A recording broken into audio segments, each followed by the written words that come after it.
मी कधी विचार केलाय का ए आय मॉडेलला आजचं हवामान कसं माहीत असतं किंवा आताचा स्टॉक प्राईस कसा तो सांगतो.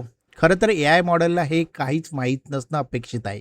कारण ए आय मॉडेल फक्त त्याच्या ट्रेनिंग डेटावर आधारित उत्तर देतो आणि तो ट्रेनिंग डेटा काही महिने जुनं देखील असू शकतं. मग आजचा हवामान, आताचा स्टॉक प्राईस किंवा तुमच्या बँकचं बॅलन्स हे सगळं ए आयला बरोबर कसं कळतं? याचं उत्तर आहे टूल कॉलिंग किंवा फंक्शन कॉलिंग. चला आजच्या ए आय शब्दकोशच्या भागामध्ये हे नेमकं काय असतं ते समजून घेऊया. नमस्कार मित्रांनो, तुमचं स्वागत आहे माय डिजिटल डायरीज या आपल्या यूट्यूब चॅनलवर. Hey my digital डायरीचं Marathi channel आहे आणि तुम्ही पाहत आहात ए आय शब्दकोश ही मालिका. व्हिडिओ शेवटपर्यंत पहा. व्हिडिओ आवडला तर व्हिडिओला नक्कीच लाईक करा, तुमच्या मित्रांसोबत शेअर करा आणि चॅनलवर जर नवीन असाल तर चॅनल सबस्क्राईब करायला विसरू नका. चला पाहूया टूल कॉलिंग किंवा फंक्शन कॉलिंग म्हणजे काय. सगळ्यात आधी समजून घेऊया टूल कॉलिंगची गरजच का पडते. ए आय मॉडेल म्हणजे लार्ज लँग्वेज मॉडेल. हा एक ठराविक वेळेपर्यंत डेटावर ट्रेन केलेला असतो. त्याला त्यानंतर घडलेल्या गोष्टी माहिती नसतात आणि सगळ्यात महत्त्वाचं त्याला रिअल टाईम इन्फॉर्मेशन अजिबात मिळत नाही.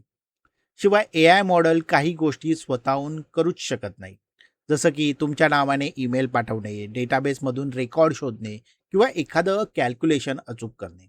म्हणजे ए आयकडे भरपूर नॉलेज आहे, पण त्याच्याकडे बाहेरच्या जगाशी संपर्क साधण्याचं कुठलंच साधन नाही. हे समजून घेण्यासाठी एक छोटंसं उदाहरण बघूया. समजा तुमच्याकडे एक अतिशय हुशार कन्सल्टंट आहे. त्याने जगातली सगळी पुस्तकं वाचली आहेत, पण तुम्ही त्याला एका खोलीत बंद केलं आणि ना त्याच्याकडे फोन दिला, ना इंटरनेट आहे, ना बाहेर जाण्याचा मार्ग. आणि तुम्ही त्याला प्रश्न विचारता की आजचं हवामान कसं आहे. तो कितीही हुशार असला तरी त्याला त्याचं उत्तर माहीत नसतं, कारण त्याला बाहेरची आत्ताची माहिती मिळवण्याचं कुठलंही साधन त्याच्याजवळ नसतं. पण जर आपण त्याला एक फोन दिला आणि सांगितलं की हा फोन वापरून सांग की वेदर डिपार्टमेंटला कॉल कर आणि उत्तर घेऊन ये, तर तो लगेच बरोबर उत्तर देऊ शकतो. टूल कॉलिंग म्हणजे नेमकं हेच. ए आय मॉडेलला फोन देणं, त्यामुळे तो बाहेरच्या रिअल वर्ल्डशी संपर्क साधू शकतो. थोडक्यात टूल कॉलिंग ही समस्या सोडवते. ए आय मॉडेलला रिअल टाईम डेटा मिळवण्याची आणि प्रत्यक्ष ॲक्शन घेण्याची क्षमता देऊन त्याला फक्त बोलणारा न ठेवता काम करणारा असिस्टंट बनवते. आता बघूया टूल कॉलिंग प्रत्यक्षात काम कसं करतं. जेव्हा developer A I model set करतो तेव्हा तो मॉडेलला काही टूलची यादी सांगतो. म्हणजे कुठलेही फंक्शन उपलब्ध आहे, त्याचं नाव काय आहे, त्यात कुठले पॅरामीटर लागतात, हे काय काम करतं हे सगळं सांगतो. जेव्हा युजर एखादा प्रश्न विचारतो तेव्हा ए आय मॉडेल आधी विचार करतो की हा प्रश्न सोडवण्यासाठी मला माझ्या नॉलेजमधून उत्तर देता येईल का, की एखादं टूल वापरावं लागेल. जर टूल लागणार असेल तर ए आय मॉडेल स्वतः कोड एक्झिक्यूट करत नाही. तो फक्त एक स्ट्रक्चर रिक्वेस्ट तयार करतो, ज्यात असतं टूलचं नाव आणि त्याला लागणारे पॅरामीटर्स एखाद्या जेसन फॉर्मॅटमध्ये. एक एक्झाम्पल उदाहरणावरून समजून घेऊ. समजा तुम्ही डॉक्टरकडे गेलात आणि त्यांना विचारलात माझ्या मध्ये काही प्रॉब्लेम आहे का. डॉक्टरला हे स्वतः मेमरीमधून सांगता येणार नाही, कारण त्यासाठी ॲक्च्युअल टेस्ट करावी लागेल.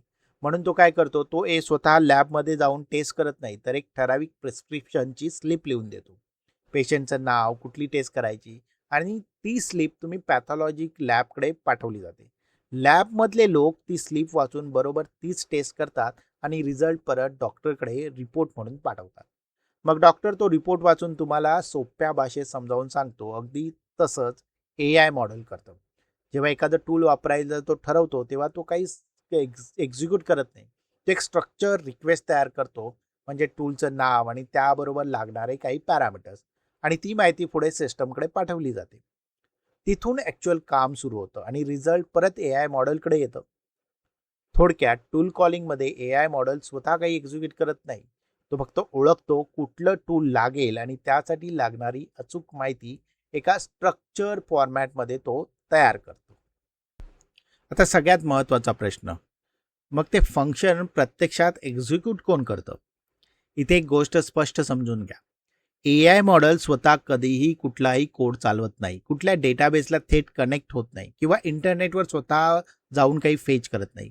ए आय मॉडेल फक्त रिक्वेस्ट तयार करतो आणि ती रिक्वेस्ट तुमच्या ॲप्लिकेशन किंवा बॅकएंड सिस्टीमकडे पाठवली जाते. तुमचा कोड ती रिक्वेस्ट वाचतो, प्रत्यक्ष फंक्शन एक्झिक्यूट करतो, जसं की वेदर API कॉल असतो किंवा डेटाबेस क्वेरी असते किंवा ईमेल पाठवणं असतं आणि त्याचा रिझल्ट परत तो ए आय मॉडेलकडे पाठवतो. त्यानंतर ए आय मॉडेल त्या रिझल्टवरून तुम्हाला योग्य भाषेत उत्तर तयार करून देते. आपल्या आधीच्या डॉक्टरच्या उदाहरणाकडे परत जाऊया.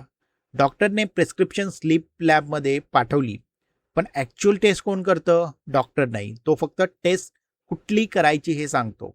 प्रत्यक्ष टेस्ट करतो लॅब टेक्निशियन, म्हणजे त्या क्षेत्रातला खरा तज्ज्ञ, जो सॅम्पल घेतो आणि मशीन वापरून ॲक्युरेट रिझल्ट काढतो. रिझल्ट तयार झाल्यावर तोच रिपोर्ट डॉक्टरकडे पाठवला जातो आणि डॉक्टर तो वाचून तुम्हाला समजावून सांगतो प्रॉब्लेम काय आहे आणि पुढे काय करायचं. अगदी तसंच ए आय मॉडेल म्हणजे डॉक्टर जो रिक्वेस्ट पोहोचवतो आणि शेवटी उत्तर तुमच्या सोप्या भाषेत आणतो. पण प्रत्यक्ष काम करणारा म्हणजे खरा लॅब टेक्निशियन असतो तुमचा बॅकएंड कोड, तुमचं ॲप्लिकेशन, जे प्रत्यक्ष फंक्शन एक्झिक्यूट करतं. थोडक्यात फंक्शन प्रत्यक्ष एक्झिक्यूट करण्याची जबाबदारी कायम तुमच्या ॲप्लिकेशन किंवा डेव्हलपरच्या कोडची असते. ए आय मॉडेल फक्त सांगतो काय करायचं, प्रत्यक्ष कसं करायचं हे तुमची सिस्टम ठरवते. आता मला सांगा कमेंटमध्ये, तुम्ही तुमच्या एखाद्या प्रोजेक्टमध्ये टूल कॉलिंग वापरण्याचा विचार करत आहात का? खाली कमेंट करून नक्की सांगा. आणि हो, ए आय शब्दकोश सिरीजमध्ये तुम्हाला अजून कुठल्या ए आय टर्म किंवा कॉन्सेप्ट समजून घ्यायचा असेल तो देखील कमेंट करून नक्की सांगा. तुम्ही सजेशन द्या, तो विषय मी नक्कीच या सिरीजमध्ये घेईल. व्हिडिओ आवडला असेल तर व्हिडिओला नक्कीच लाईक करा, तुमच्या मित्रांसोबत मैत्रिणींसोबत शेअर करा आणि माय डिजिटल डायरीजला सबस्क्राईब केलं नसेल तर सबस्क्राईब करून टाका. मी भेटेल पुढच्या भागामध्ये. धन्यवाद.